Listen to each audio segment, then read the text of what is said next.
Here we are, the second in this series of interviews with the people around Kirkistown who basically make a contribution in a big way.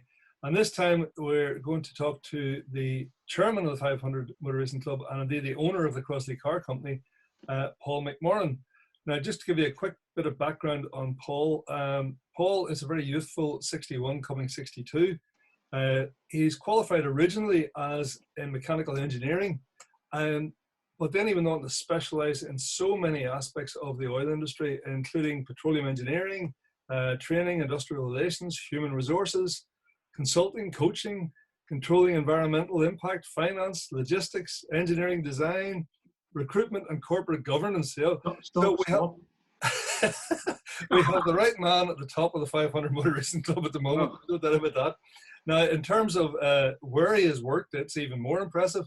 Obviously started in Belfast. He's also worked in France, Southeast Asia, the Middle East, West Africa, the North Sea, Rotterdam, Paris, Moscow, and finally, the pinnacle of it all, Hollywood, just outside Belfast with the Crosslé Car Company. So that gives you a brief idea of the stature of Paul. So Paul, I know you've had a love of racing cars produced by the Crosslé Car Company. When and where did that actually start? So, Donald, when I was about 3 years old, my older cousin got a Scalextric set from Santa. And this was about 1963 or 64. And Jim Clark was going strong. And I forget which Lotus it was, but it was the slim one before the 49. It was a really pretty thing. And this Scalextric set just had a profound impact on me. I couldn't wait until the following Christmas until I got my own. And I still have it, needless to say. That was the start of it all. I also had two uncles, one of whom ran the family garage in Newtonards. My grandfather owned a garage where the Quick Fit is now located in the centre of Newtonards. And it was a family garage. It sold Austins and so on. And it was a Shell petrol station as well. And when I was young, I would be taken there to see what was going on and was completely intoxicated by the smells and the sights and the noise. And I didn't really understand much of what I saw. In fact, some would say I still don't. But it was certainly something that got me going. And then a little bit later, I was taken to Kirkistown. My father wasn't really interested in motor racing, but my uncles were. And I can remember as a small boy going to Kirkistown on a Saturday early, because if you didn't turn up early, you didn't get a decent spot to watch from. And we would park up at Colonial, and this was before the chicane was installed on the straight. And I can remember people like John Pollock and Tommy Reed and all the others competing in what was an absolutely fabulous time for motor racing, because here in Northern Ireland we had world-class Formula 2, Formula Libre, and everything else. And although I didn't understand 2/3 of what was going on, it looked very exciting, and I couldn't wait until my chance to have a go at this would eventually come around. It took a long time, about 40 years, in fact, but eventually I was able to have a go. Brilliant. So I was told in the past that you got into Crossleys as opposed to other cars, and once you bought one, you never ever sold one, and you ended up with more Crossleys than Crossley had. Is that actually true? Well, it's not quite true. My first single-seater, Donald, was a Formula V. It was a Sheen. I had a Sheen when I was in my 20s, and it seemed like a good idea at the time, and I was all for running this car myself and preparing it in my garage. And it was, I think fiasco is the only word to describe it. I quickly discovered that preparing racing cars was not something that you could do unless you knew something about it.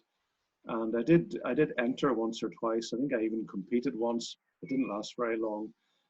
So I understood that that was not really my vocation in life. But years later, when I was about 40, I finally had the right combination of time and money that you have to go motor racing. Some people are fortunate and achieve that when they're very young. I didn't. It took me much longer. So when I was in my early 40s, I finally decided that the time had come to invest in a proper racing car. So I scoured the market and ended up buying a Van Diemen. And it was, but it wasn't just any old Van Diemen. It was a Van Diemen RF81, and it was one of the works cars which had belonged to, or which had been raced by one of the teammates of Senna, who of course was a works driver in 81. There were three of them. There was Toledano, who was the Mexican. There was Senna, who was the Brazilian, and there was Mansilla, Enrique Mansilla, who was the Argentinian. And the Van Diemen that I have was driven by Enrique Mansilla in 1981. Mansilla would probably have been good enough to win the 1981 Formula Ford British Championship had it not been for the fact that he had a very good teammate. But he for many years held the outright lap record at Cadwell Park, for example, in a Formula 3. So he was a good driver, and the Van Diemen that I have, it was his. When I bought it, of course, I had to have it turned out like Senna's car, as you do if you have a RF81.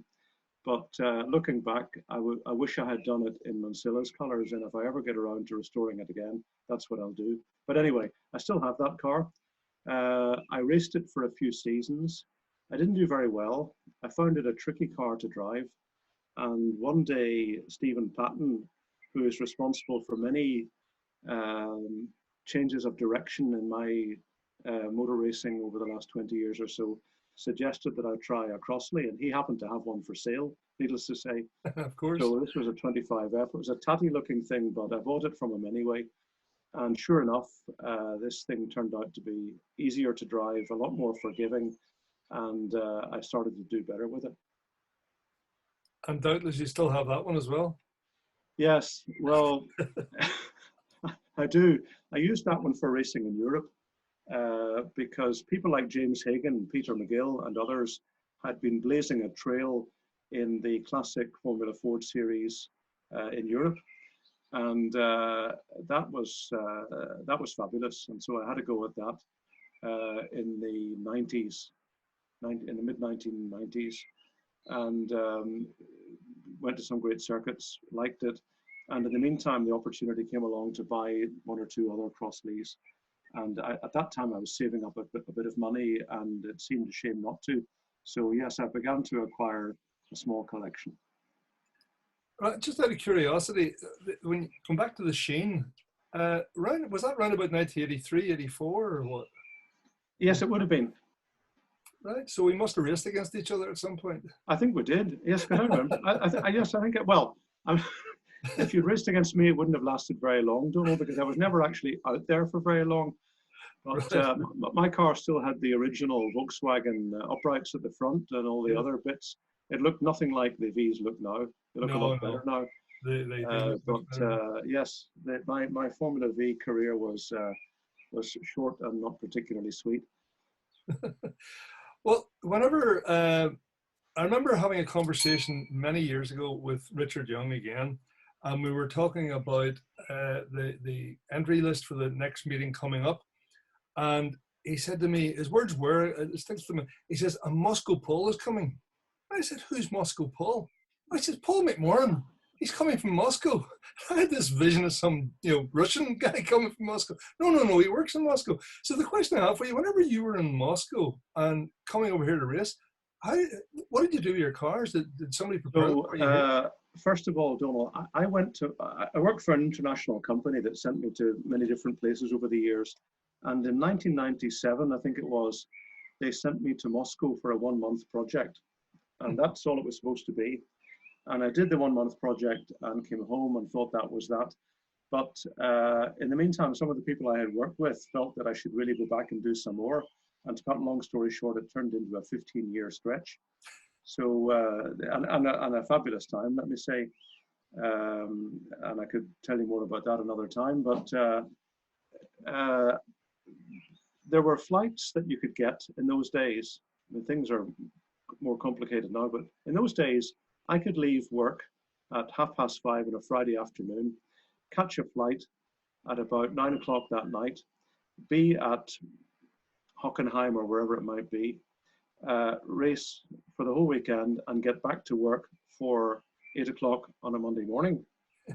Absolutely knackered, but that's another story, because you would fly through the night and arrive after very little sleep. But it was actually easier for me to get to Hockenheim and Spa and Nürburgring and Zolder and places like that than to get to Kirkistown. Kirkistown was much more of a trip, but of course I could stay at home if I did that. So if I was coming to Kirkistown, I had to make a long weekend of it and extend it a little bit. But to answer your question, Stephen Patton looked after the cars for me and made it possible for me to turn up at the track unprepared and just have a go. People did ask me sometimes why I thought I could just turn up and race without practicing very much. But then what they didn't understand was that on the way to the airport in Moscow, it was something like the Indy 500 squeezed into about 20 minutes. So your reactions were pretty sharp by the time we got to the airport. So whenever you were racing all over Europe, was that Formula Fords? Yes, most of my experience in Europe has been with Formula Ford. And, you know, you can say what you like about Formula Ford, but it creates fabulous racing opportunities. And as I said, there was the German series that went to the circuits I mentioned, as well as places like Monza, Assen, Most even in the Czech Republic. I mean, you know, some quite exotic circuits. And you've done all these, yes? Pardon? You've done all these? I didn't go to Most. I was supposed to go there.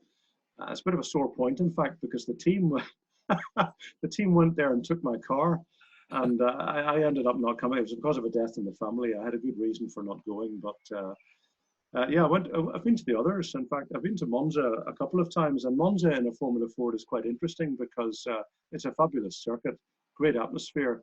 You do have a bit of time to check your gauges down the back straight, but people say that it's too fast for a Formula Ford. I don't agree. I think it's an epic circuit in anything.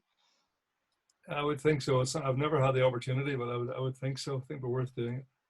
So anyway, at the end, you had an interesting time in the oil industry. What convinced you to give it up and come back and purchase the Crosslé Car Company? Well, any career has a trajectory, if I can call it that. And by about 2010 or thereabouts, my career had plateaued and it wasn't going to go any further. And I understood that I wasn't going to be the head of the company or anything like that. And I was doing an interesting and enjoyable job, but it didn't have the same challenge and spark that it had had up to that point. So I was not enjoying it as much as I had done.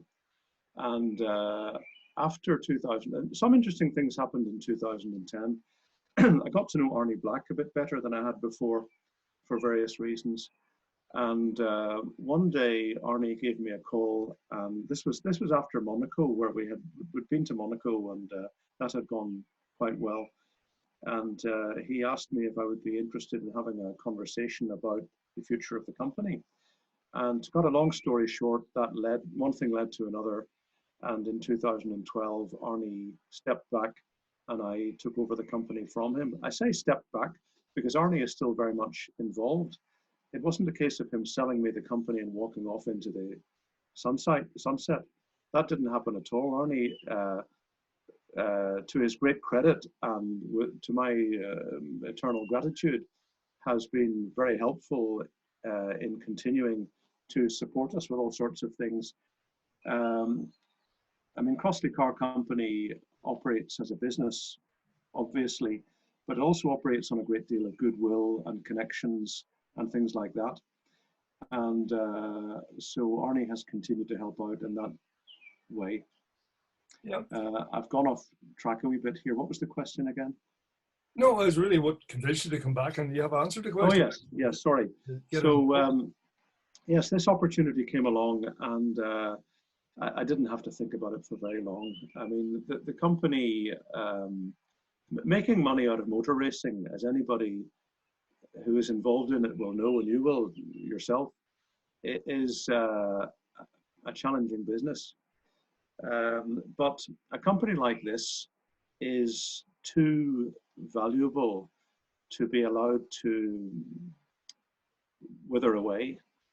There were some great things being done, and I've tried to keep those going. And there were other things that I felt needed to maybe be changed or tweaked a bit, and I've tried to do that. But we're still here in 2020. We're still in business, and we have some interesting things ahead of us. So it hasn't been all bad. I think that most of the people watching this will immediately think about the Crosslé Car Company. They'll think in terms of Formula Ford. They'll think in terms of the sports cars that we've seen racing. But one of the things that fascinates me, Crossley are a massive name when it comes to off-road and trials and so on. Tell us a wee bit about that, please. Yes.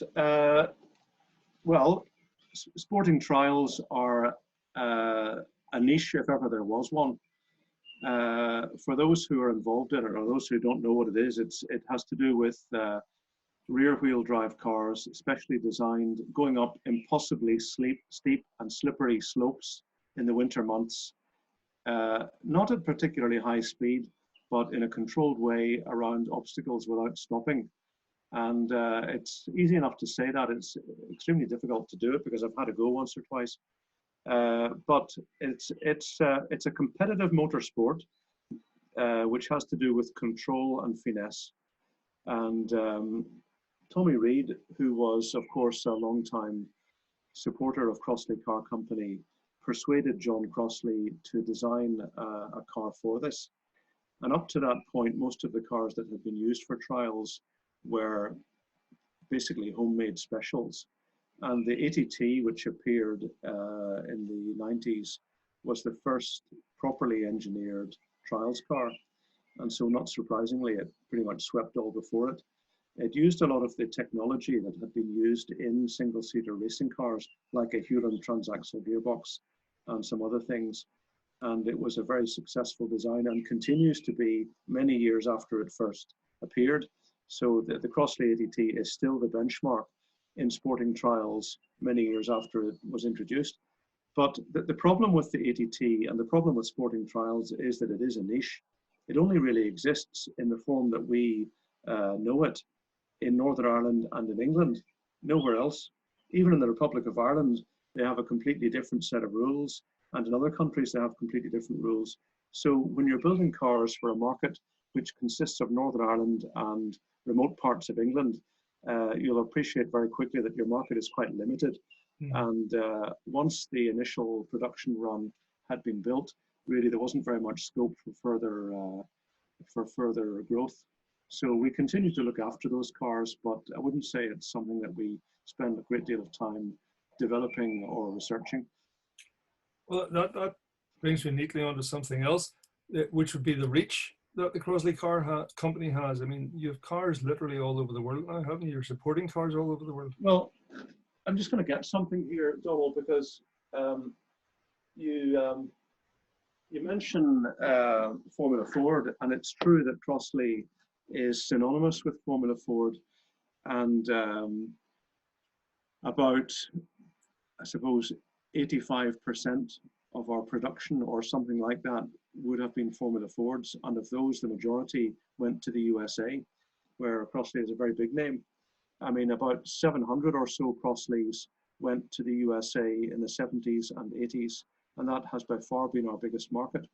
But it wasn't just Formula Fords. There were Formula 2s, there were Formula Vs, there were a few of these beasts. You can see that.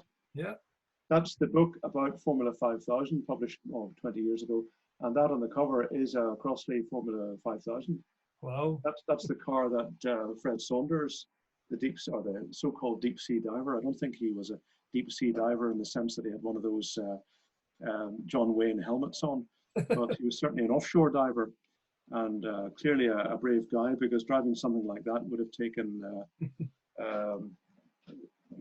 a serious set of equipment, let's just say. But But no, Crossley was active in many types of single-seater. And then, of course, there were the sports cars. There was the 9S, which you can see behind me on the poster, and the older sisters, the 5S and the 7S, which appeared from 1964 onwards. And then the 37S and the 42S and the 47S, which are the sports cars of the type that you see regularly at Kirkistown, driven by the Sports 2000 fraternity. Mhm. There are a handful of them, I'm sure you know them well. Yeah. So those cars are quite an interesting subject at the minute. I've actually spent a good part of the last month digging into the 42S and the 47S for a reason that I'll tell you about if you're interested. Yes, please. But those cars, these are Sports 2000, Pinto engine, Sports 2000, 2-litre Ford engine, 138 horsepower or thereabouts in a glamorous looking 2-seater body. Those appeared in the 1970s and became very popular in the USA, among other places. And something else that I have to show you.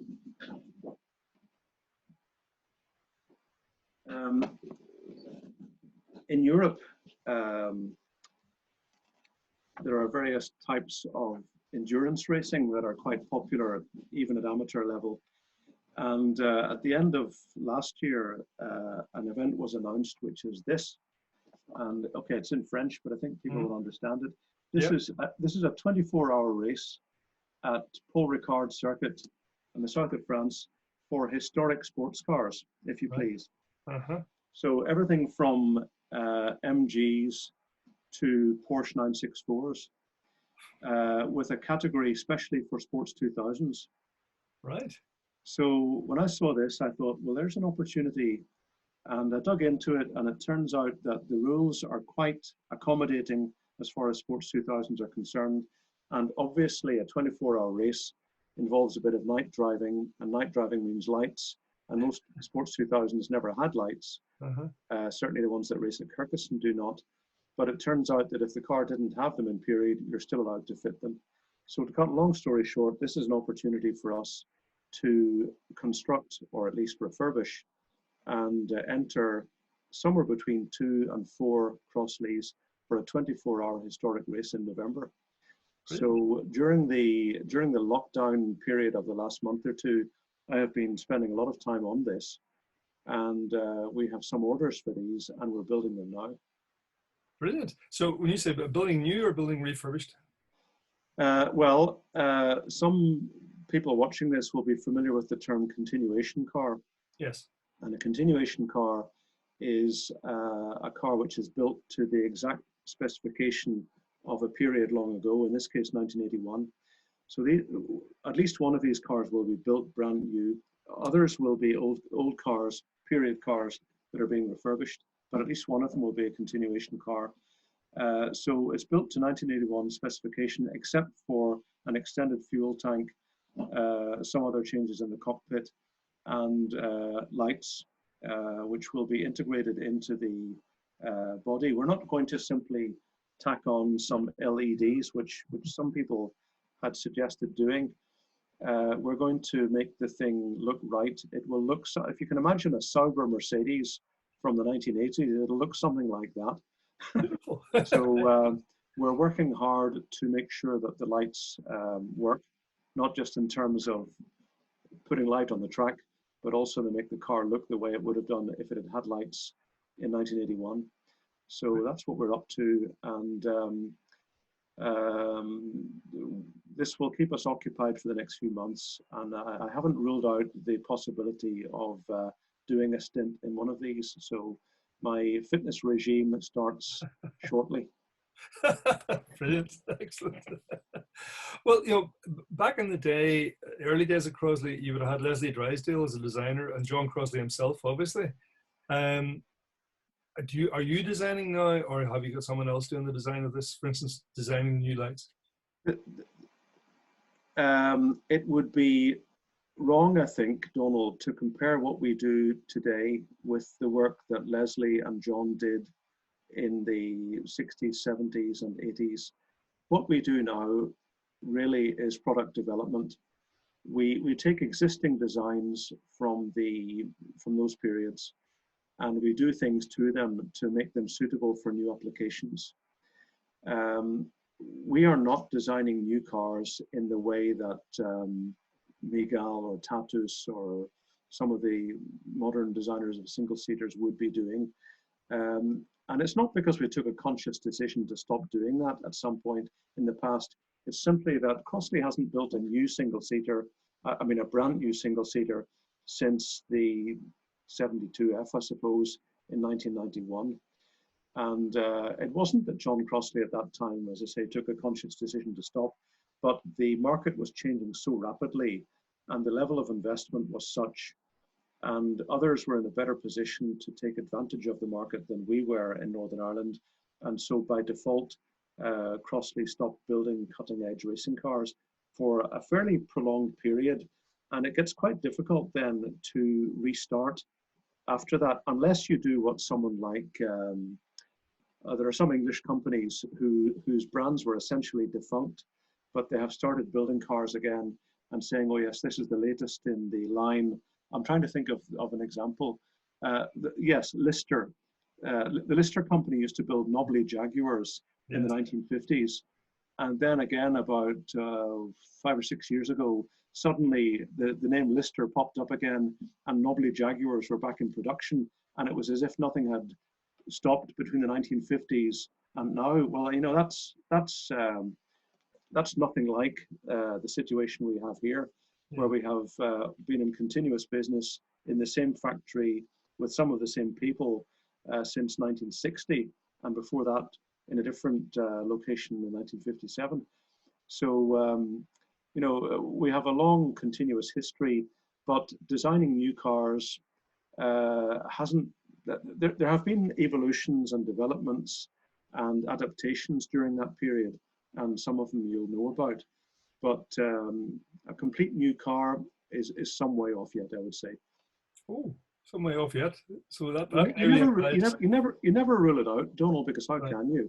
But we have to be realistic, and at the moment we are firmly in the historic racing car business, and happy to be embedded in that market. Brilliant, excellent. Okay, well, one last question in this particular aspect of it, and it's just a curiosity one from my point of view. It goes back to your days in the oil business when you worked all over the world. Just out of curiosity, Paul, how many languages do you speak?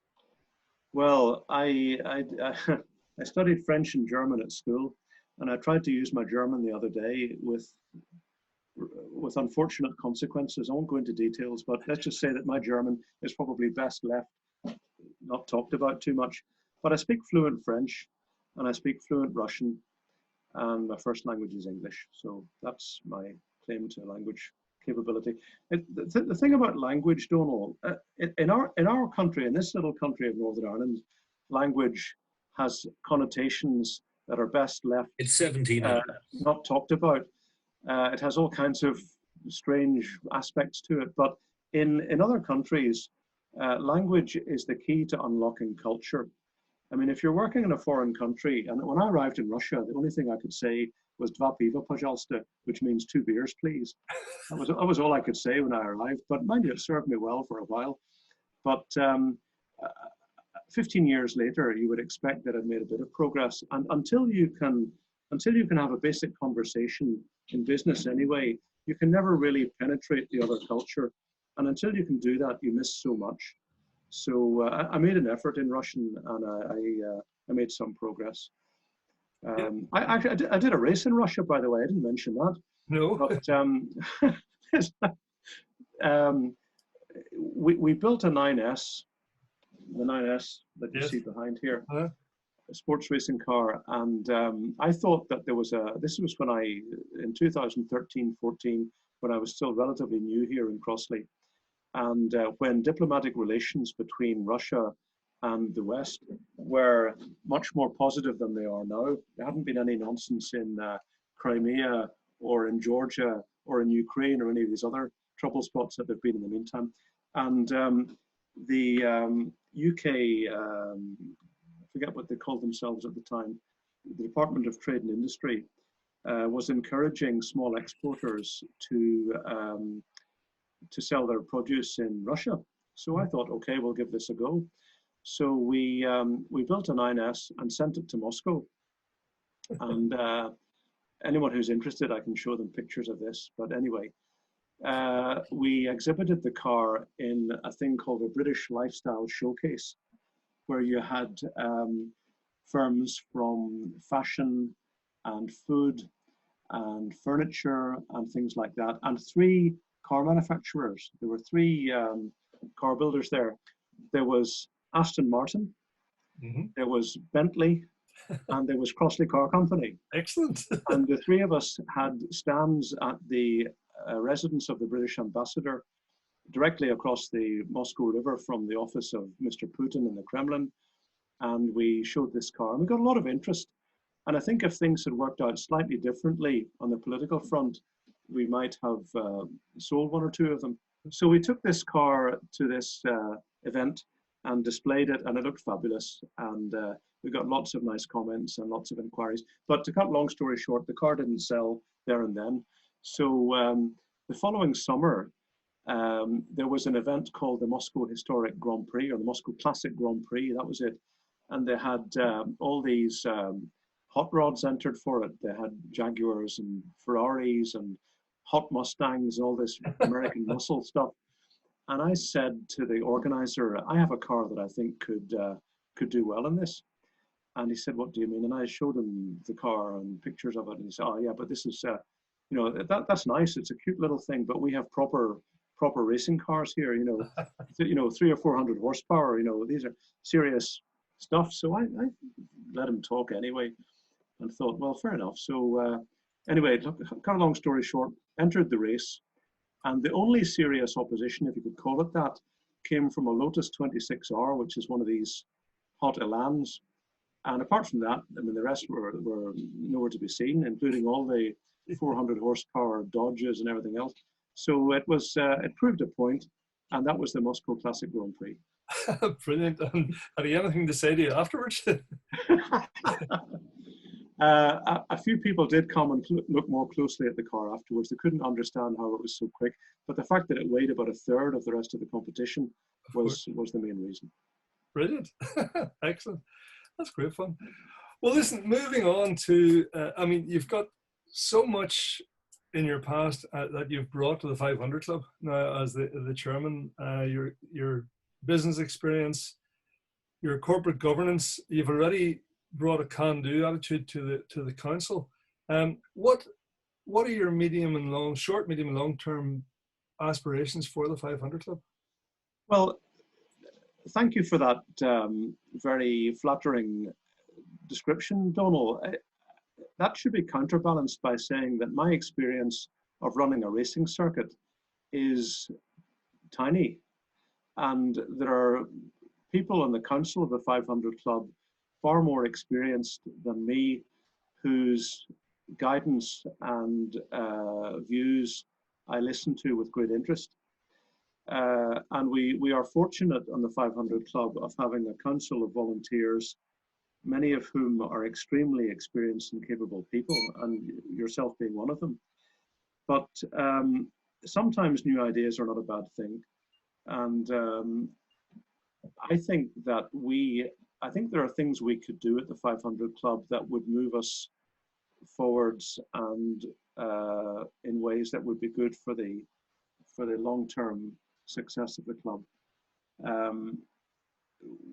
We're obviously living in a tough period at the moment with the COVID-19 virus and the interruption of racing and so on.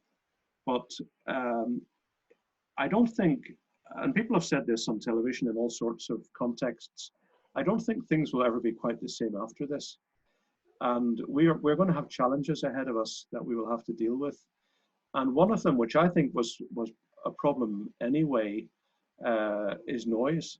The neighbours, the people living around Kirkistown for the last 2 months or so, 3 months or so, have had tranquility in a way that they haven't had for, well, since maybe the 1950s.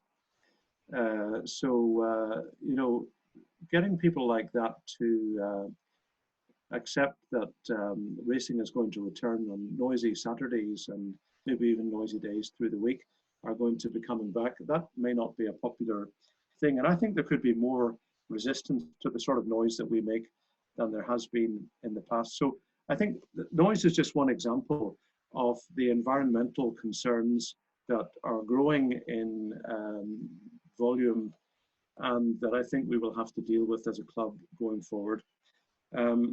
So I think we need to, I think that we need to develop, the only word for it is a strategy, which outlines the decisions and the choices that we're making for the club in the foreseeable future and maybe even the longer term. I think that it's helpful to have goals and objectives. And we have tended in the 500 Club to focus on the here and now. I mean, maybe that's a bit unfair because the construction of the clubhouse and the garages and the other infrastructure improvements that we've seen over the last 10 years or more show that the people running the club have had foresight and have had vision, you could call it, I suppose, to build those things. But they have been in response to demand from racers and from members and so on, and that's great. That's the way it should be. But I think we have to look further ahead to what might be the needs of the club in a longer horizon. So I think there are things there that we need to think about, partly to protect the club and ensure our survival. And there I'm talking about things like noise, but partly also to attract events of the type that we haven't been able to attract in the past. And I'm thinking particularly about things like historic racing. I mean, as you will imagine, given the sort of work that I'm doing here, historic racing is a subject that's close to my heart. But every circuit in England, and the Scottish ones as well, have historic meetings of some kind, whether it be the Donington Festival or the Croft Nostalgia Week or the Silverstone Classic or whatever. They all have, in the last 10 years really, developed a kind of a historic festival at least once a year. Even Mondello Park, credit where it's due, in August have managed to build up a kind of a head of steam with their historic festival. And I would like to see something like that at Kirkistown on a recurring slot every year, where we could attract Formula Juniors and Formula 5000s and Formula 2s and all this other, in my opinion, fabulous stuff to run at Kirkistown and make that a sustainable event going forward. I'd love to do that.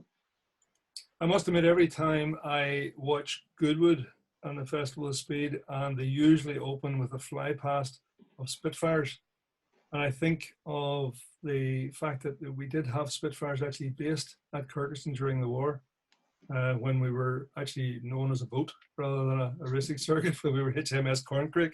Yes. I think it was. And I mean, there was a police squadron based at Kirkistown that a lot of people don't know anything about. And it would really fit very well with a historic meeting at Kirkistown. And if we could maybe talk to the powers that be and get a fly past, it would be absolutely wonderful. I think there were Hurricanes that were based at HMS Corncreek. I say that because Richard Young wrote, I think he excelled himself the time we had the anniversary race meeting at Kirkistown, when we had the Red Arrows turn up briefly. Yes. And Richard wrote a very entertaining and interesting piece about the history of the circuit.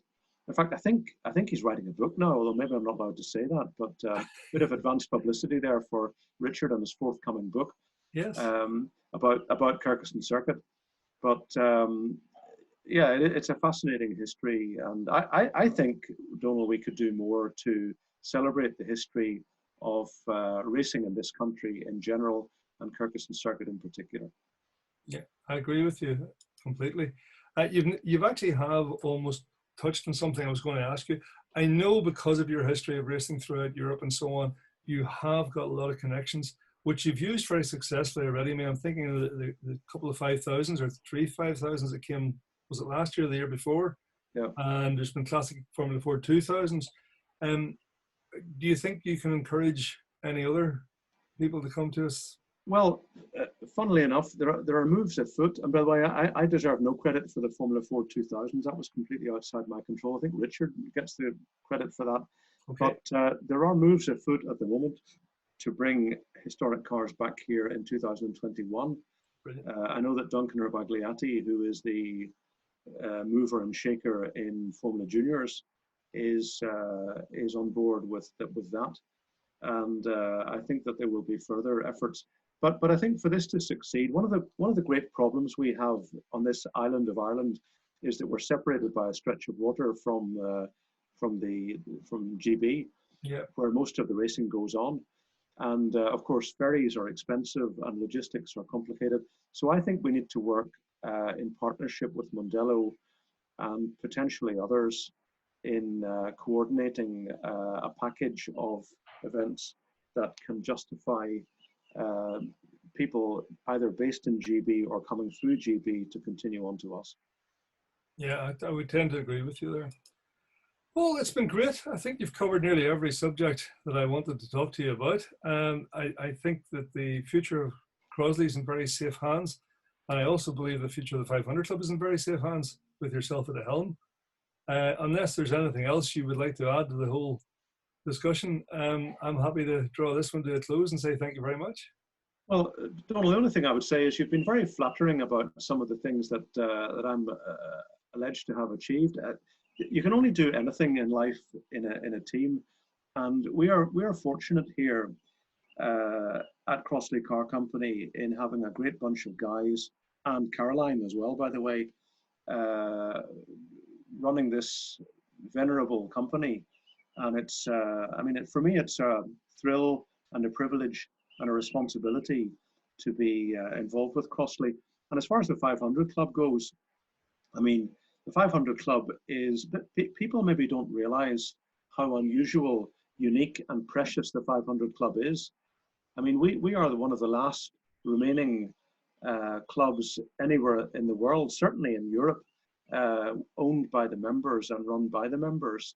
And when people come to visit us from wherever it might be, they invariably comment on the atmosphere and the friendliness and how well things work. And I don't think we should underestimate as a club, and I say this to any members who are watching this, that we should not underestimate what a precious thing we have here. And we should do everything we can to support the council, not just by allowing them to work and to do the things that they do, but by volunteering to serve or by helping out. One of the big problems we have, and Donald, I'm not referring to you here, but demographics. You know, the average age of our council is not young, and it's one thing to come along and race on a Saturday and then pack up your kit and head off until the next race meeting, and lots of people do that. But really, we need people who are prepared to devote a little bit of their spare time to inject new ideas and help us to run this fabulous club. Yeah, I agree with you there. That those Formula V races were an awful long time ago. You know, it may seem like yesterday in the memory of 1985, but it really was an incredibly long time ago. And you're right, the average age of people who are organising the club has got quite on the high side. You know, and we do need some fresh blood to come in. I think I don't think it's just to do with the 500 Club. I think it's across society in general that people seem to be less likely to commit their time and effort to facilitating a lot of other people rather than just facilitating themselves, you know. Just for the benefit of anybody watching this, Paul has supplied me with some links to some great videos on YouTube, which I couldn't integrate because of the software I'm using, so I'm going to put the links in. There's one from the Crosslé Car Company, and there's an absolutely amazing piece of footage from Paul racing at Monaco in the Formula 1000 Screamers. How would you just, what's the proper name for that, Paul? In 2010, the 1 litre Formula 3 Screamers, the historic Formula 3 Screamers, were fortunate to be invited to the historic Grand Prix meeting, and it was just an epic weekend. And yes, there's a video there taken from the Chevron B17 that finished second in the race, but I make a brief appearance, and that's all I'll say. At the beginning of the race, when I managed to squeeze past him for a few laps. But it'll give you an idea anyway of what that race was like, and it was epic. The thing about those cars that I was saying to Donal earlier, Formula Fords are wonderful and I love them, but there's something about a Formula 3 Screamer with a Cosworth MAE engine, and Cosworth MAE sounds very impressive until you hear that MAE stands for Modified Anglia Engine. So you've got this Anglia engine revving to near enough 10,000 RPM, and it makes a heck of a racket, and you know you're in a proper racing car. So that was that. But there are two other videos there that I think Donald's going to link from the Classic Racing School, which is one of our key customers now in France. Classic Racing School is based at the Charade circuit in France, which is the old Clermont-Ferrand Formula 1 circuit, or Grand Prix circuit. And they have a couple of very short, but I think cracking videos showing what they do down there. And one of them starts off with a commentary from one of the French Grand Prix in the early 70s. It's very atmospheric, and it gives you a great feel for what they've built down there using our cars, which are obviously lovely old things. But the circuit itself is magic, and what they've done is something special. Good. Oh, we're back again, right, good. Well, thanks very much for your time. I hope this has been interesting for some people, and appreciate the opportunity to share some thoughts. So thanks a lot. Thank you, Paul. Brilliant.